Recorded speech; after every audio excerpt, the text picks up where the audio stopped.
지난번 그 선거 때 타 시기에서 선거법 위반이라고 기소를 했어요. 기소를 안에 이제 고발을 한 거죠. 고발을 해서 조사를 쭉 받았습니다. 받았더니 마지막에 이제 무죄다. 근데 무죄니까 불기소하겠다 이렇게 최종 처분이 나오면서 바로 열고 증거 불충 유언이라고.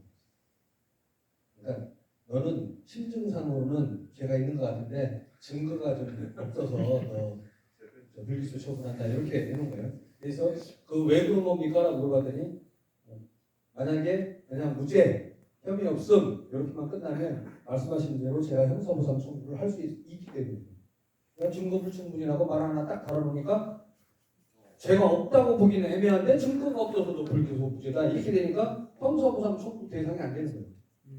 이게 이제 지금 현재 있는 형사보상 제도 이런 부분에 있어서 굉장히 좀 실컷 고생 당하고도 아무 말 못하게 하는 이런 부분이죠. 궁극적으로는 말씀하신 대로 수사권이라고 하는 것 자체가 검찰에 대해서 독점적으로 행해지는 그런 현실 때문에 이 모든 것이 팽배하다고 생각을 하는데요. 저는 이제 그런 부분에 대한 얘기를 드리고 제가 질문 드리고 싶었던 건 그 부분입니다. 유전무죄, 무전유죄, 유검무죄, 무검유죄 이 말 뭐 다들 아실 겁니다.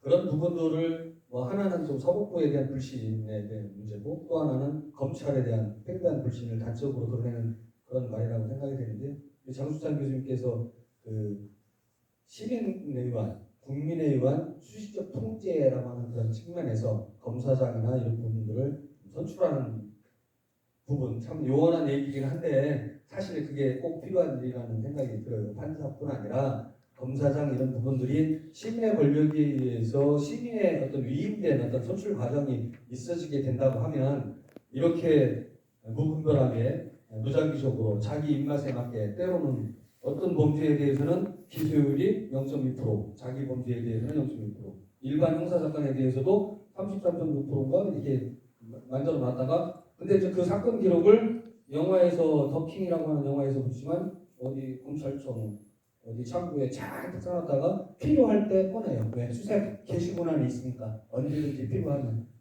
물론 공소권이라고 하는 부분들의 기간이겠지만 그 기간 내에서는 필요할 때 꺼내 쓰는 거죠.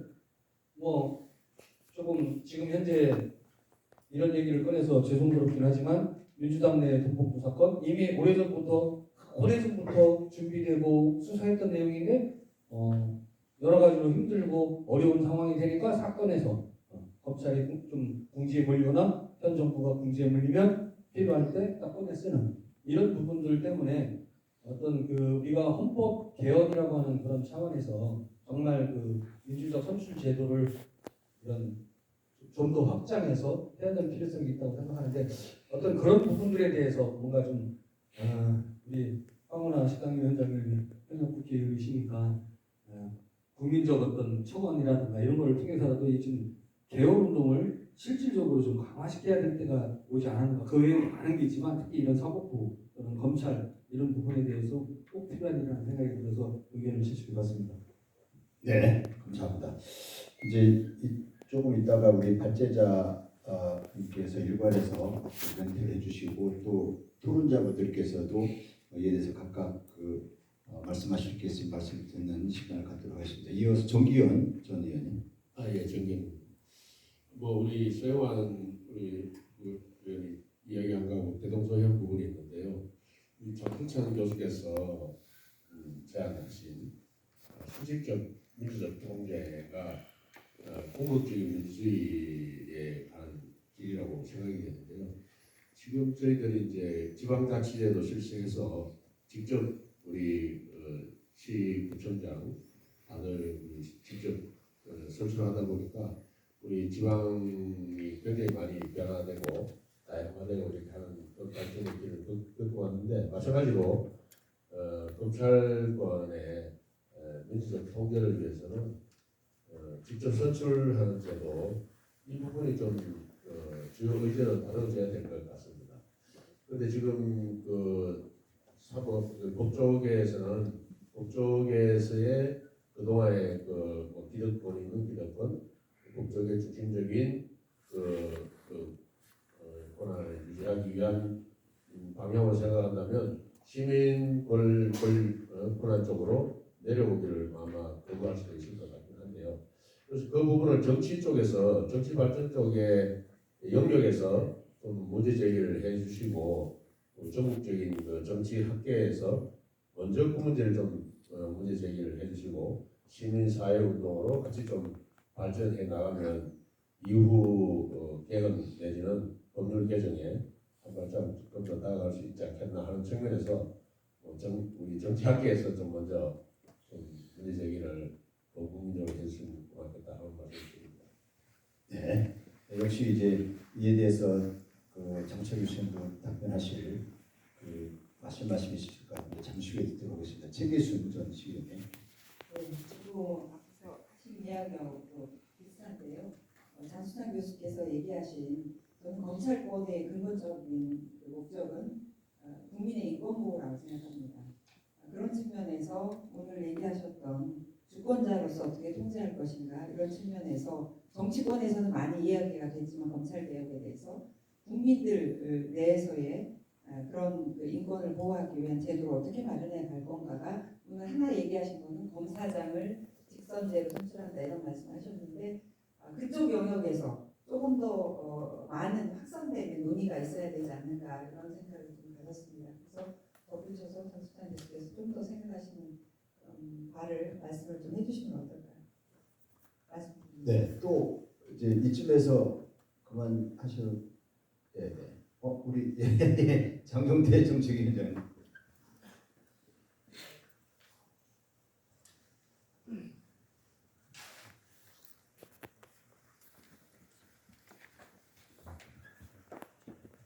지금까지 다 하신 말씀들과 내용은 똑같기 때문에 최근에 저희들이 정말 이 검찰공화국을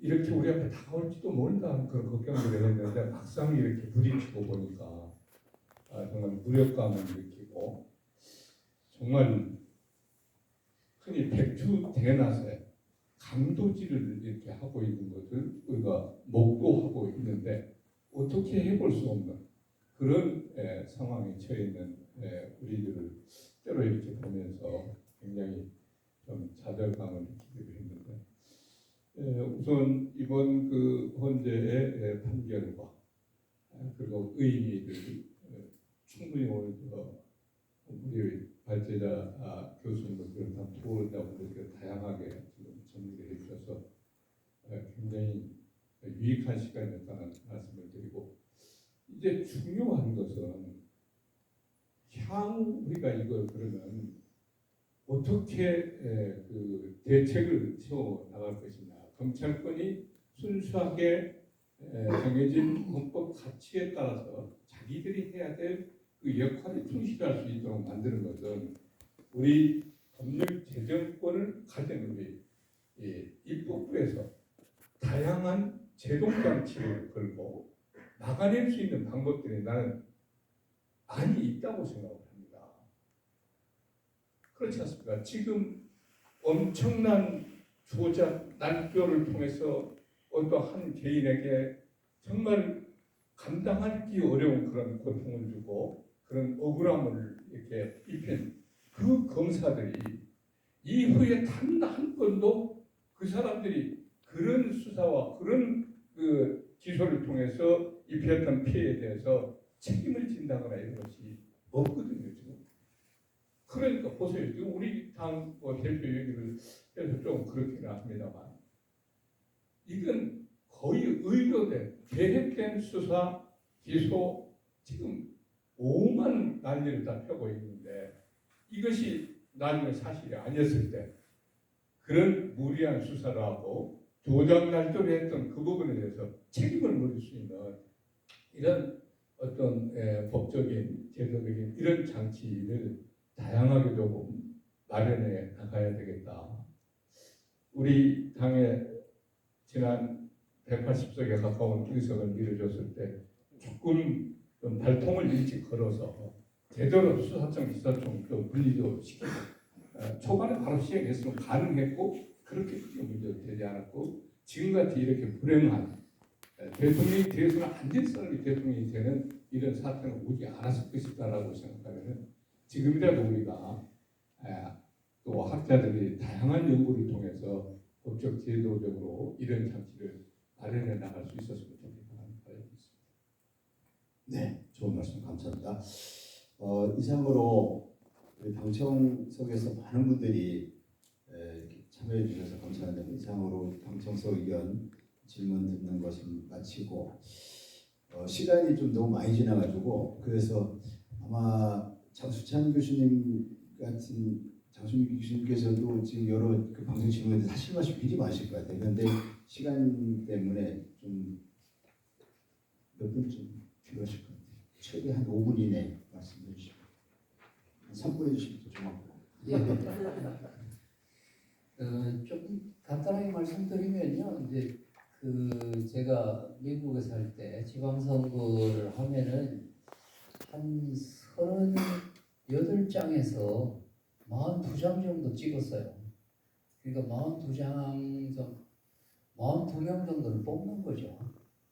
그 정도로 그게 이제 말하자면은 정치적 공간입니다. 선출직들이 많다라는 것은 주권자 입장에 봐서는 정치적 권리를 확보할 수 있는 정치적 공간을 굉장히 확보하는 거고요. 근데 저희들은 지금도 보수 정권에서는 보수주의자들은 지금의 국회의원 숫자도 줄이자고 얘기하고 있지 않습니까?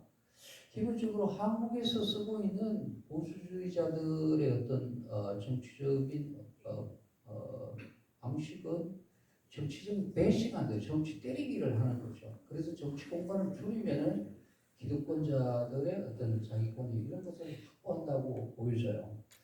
지금. 그리고 이제 지금 김영환 선생님께도 얘기한 이 보상 문제 있잖아요. 형사 보상 문제나 이런 것들도 저희들은 이제 예를 든다면은 이런 겁니다. 옴부즈만 제도라는 게 우리가 사실은 국민권익위만 가지고 있는데 두 가지 문제가 있습니다. 하나는 아주 다양한 영역에서 전문 옴부즈만이 존재하고 있지 않아요. 한국에서는. 근데 국가권익위는 존재하지만은 지방의 권익위는 존재하고 있지 않습니다. 그럼 옴부즈만이 여기까지 내려와 있고 있지 않아요. 그만큼 기본적으로 저희들이 권력자들에 대항해서 싸울 수 있는 것 이런 기세들이 굉장히 없다. 그게 하나가 있고 두 번째는 굉장히 중요한 것을 다루는 거 있잖아요. 예를 든다면 트레저 이게 소위 말하자면 정부의 재산 관리 뽑습니다. 기본적으로 다른 나라에서는 경찰서장도 뽑잖아요. 왜냐하면은 이게 그 우리가 그 범죄나 이런 것들 뭐 당했을 때 굉장히 저희들에게 주권자 입장에서는 중요한 거거든요. 그래서 기본적으로 검찰이든 경찰이든 아니면은 다른 그것을 뽑는 것뿐만 아니라 다른 민간 형치적인 제도들을 통해서 주권자들을 대변할 수 있는 소위 독립적인 합의제 행정 기구들을 다 설치해 놓고 있는 거죠. 그런 부분이 아직까지 저희들이 주권의식이 약하기 때문에 제도적으로 밀어붙이고 있지 못하고 있다고 봐요. 결국에는 저희들의 사회적 영향이다. 기본적으로 주권자들의 사회적 영향의 문제라고 생각되시고요. 여기까지만 하겠습니다. 저한테 주어진 시간이니까.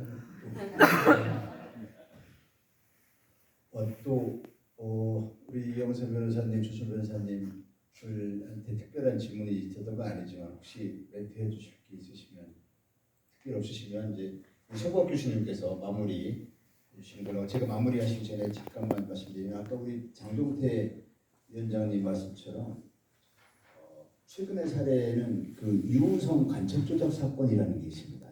검찰이 이게 황당하게 간첩을 생사람을 간첩으로 만든 사건이에요. 유우성 간첩 조작. 그래서 대법원에서 최종적으로 이제 무죄 판결이 됐고 그 다음에 이제 조작해서 기소를 한 검사들에게 굉장히 관련 사건이긴 한데 그 검사들에게 공소권을 남용했다라고 대법원이 명시적인 표현을 하면서 검찰의 검찰권 남용 구속을 나눠야 돼 이렇게 했습니다. 그런 경우 그 검사에 대해서 정말 감옥에 보내야 되거든요. 최소한 탄핵을 해도 해야 됩니다. 검사하고 판사는 탄핵에 의하지 않으면 또 이게 파면할 수가 없어서 그래서 탄핵이라도 해야 되는데 그런 것이 지금 잘 안 이루어지고 있어요. 이거 어떻게 보면 이게 주권자에 대한 통제가 안 이루어지는 것이죠. 그런 저는 답답하게 생각하고 있습니다. 아무튼 또 제가 그 울산에서 고래고기 사건 하다가 검찰한테 보복 수사를 당했죠. 그러면서 마땅히 수사받아야 할 그 김기현 시장 쪽의 부패 비리는 저를 잡아넣기 위해서 그쪽의 부패를 덮어버립니다. 그리고 이제 생사람을 또 뭐 엉뚱한 프레임을 짜가지고 거기다가 가둬서 그 수사하고 기소하고 이렇게 어떤 권한 남용이라는 게 참 어마어마합니다. 그래서 그런 부분에 대해서 우리가 그 해당 검사에 대해서 응징을 해야 되는데 뭐 해당 검사에 대한 형사처벌. 그래서 최근에 법왜곡죄라고 하는 그 이제 새로운 범죄를 신설해서 그래서 법을 왜곡한 판사 검사들에 대해서 형사처벌할 수 있는 그 근거조항 마련하자는 움직임이 입법 지금 진행되고 있습니다.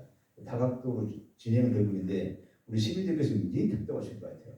엄청난 그 불이한 일이 벌어지고 있는데 너무나 그 무기력하게 검사 판사한테 붙잡아타고 이게 대응은 그게 뭐 방법이 없는 거에 대해서 굉장한 무기력감을 느끼실 것 같습니다. 이런 분들 다 종합해서 서구학 교수님께서 마무리 발언하는 걸로 마치겠습니다. 네, 그 좋은 말씀 해주셔서 뭐 전적으로 저는 동의한다는 말씀을 드리고 짧게 두 가지만 말씀을 드리고 싶은데요. 한 가지는 검찰의 수사권이 지금 부패 경제범죄 두 개로 줄어들어 있는데 왜 수사권을 마지막까지 뺏어야 되느냐, 수사기소 분리를 해야 되느냐 이런 의구심을 갖는 시민들이 사실 많이 있습니다. 그런데 부패 경제범죄 안에 검찰이 우리 국가 사회 경제를 쥐고 흔들 수 있는 모든 범죄가 거기 다 들어가 있습니다. 정치인, 관료, 공직자들 이들의 부패 범죄라든가 선거 관련 부패 범죄라든가 민간 영역에서의 부패 범죄 다 거기다 집어넣으면 되는 거예요. 우리 주변에서 발생하는 뭐 사기, 절도, 강도, 그 다음에 그 증권 시장을 비롯한 여러 가지 범죄, 모든 중요한 범죄들이 경제 범죄에 다 들어갑니다. 그래서 소위 말하는 검사들 입장에서는 폼나는 사건, 그 다음에 돈 되는 사건, 그 다음에 우리 사회를 쥐고 흔들 수 있는 이런 모든 중요한 사건들이 거기에 다 들어가 있어요. 이런 사건들을 수사도 하고 영장 청구도 본인들이 하고 기소를 하다가 보니까 그 안에서 사건이 덮이기도 하고 작은 사건이 엄청나게 큰 사건으로 뻥튀기가 돼가지고 나오기도 하고 또 아까 이명박 사건 얘기를 들었는데 실제로는 빙산처럼 큰 죄악이 거기 숨어 있는데 죄가 없는 걸로 나오기도 하고 한명숙 전 총리 사건처럼 죄가 없는데 만들어가지고 기소해서 감옥을 보내기도 하고 모든 것이 검찰 손에서 가능합니다. 그렇기 때문에 검찰은 기소권만 행사하도록 하고 수사기관이 제대로 수사했는지를 기소 단계에서 통제하는 이 시스템으로 가지 않으면 우리 사회는 검찰 영향력과 손아귀에서 벗어나기가 어렵습니다. 그래서 이 수사기소 분리를 반드시 완성을 해야 된다는 거고 세계 모든 나라가 수사기소 분리를 하고 있는 게 바로 그런 이유 때문에 그런 것이거든요. 우리가 그렇게 가자는 거죠. 선진 시스템으로. 또 하나는 이제 여러 그 훌륭한 분들, 그 선생님들이 훌륭한 말씀을 많이 해서 제가 전적으로 동의를 하는데요. 우리가 이 검찰 개혁을 완성하기 위해서 국민들의 강력한 지지가 필요하다. 감시와 질책이 필요하다는 것은 국회의원들에 대해서도 마찬가지입니다. 지금 야당이 되어 있으니까 내가 정권만 잡으면 검찰 개혁할 것 같죠. 천만의 말씀입니다. 저는 차기 총선에서 민주당이 압승을 하고 차기 정부도 권력을 민주당이 가져오기를 원합니다. 그러나 민주당이 정권을 잡는 순간 검찰 개혁할 마음 싹 사라집니다. 왜냐하면 검찰이라는 저 잘든 칼을 내가 손에 쥐면 베고 싶은 거 다 베고 쓰러뜨릴 사람 다 찔러서 제거할 수가 있는데 왜 내가 검찰 개혁을 하느냐 그런 생각이 싹 사라집니다. 아마 여기 있는 황운하 의원님이나 일부 검찰 개혁에 대한 확신이 있는 소신이 있는 이런 의원들 빼고는 그런 생각이 없어요. 저는 이재명 대표도 그런 생각이 없다고 봅니다. 그래서 저는 지금 검찰에 의해서 민주당이 전방위로 압박을 당하고 있는 이 상황이 저는 절대적으로 나쁘다고 생각하지 않아요. 더 당해야 됩니다. 철저하게 당해봐야 이 검찰이라는 조직을 저대로 두면 자신들의 이익을 위해서 국가나 공익은 염두에 두지 않고 다 칼로 베버리는구나. 이걸 뼈저리게 느껴야 됩니다. 그렇게 해야만 정권이 바뀌어도 검찰개혁을 합니다. 그래서 저는 국민들이 민주당이 끝까지 검찰개혁을 하는지 지켜보고 비판하고 압력을 가해야 돼요. 우리 황 의원님하고 저는 인연이 오래됐습니다. 검찰개혁하고 관련해서. 저는 우리 황 의원님이 이번 국회, 다음 국회, 이번 정권, 다음 정권 계속 남아서 정말 수사기소 분리 이 검찰개혁을 좀 완성하셨으면 좋겠습니다. 이상입니다. 네, 오늘 프로그램은 이상으로 마치겠습니다. 이제 여기 늦게까지 끝까지 자리해 주셔서 여러분 이렇게 감사 말씀드리고 전부 같이 다 함께 기념체를 했으면 좋겠습니다. 다 앞으로 나오셔서 이렇게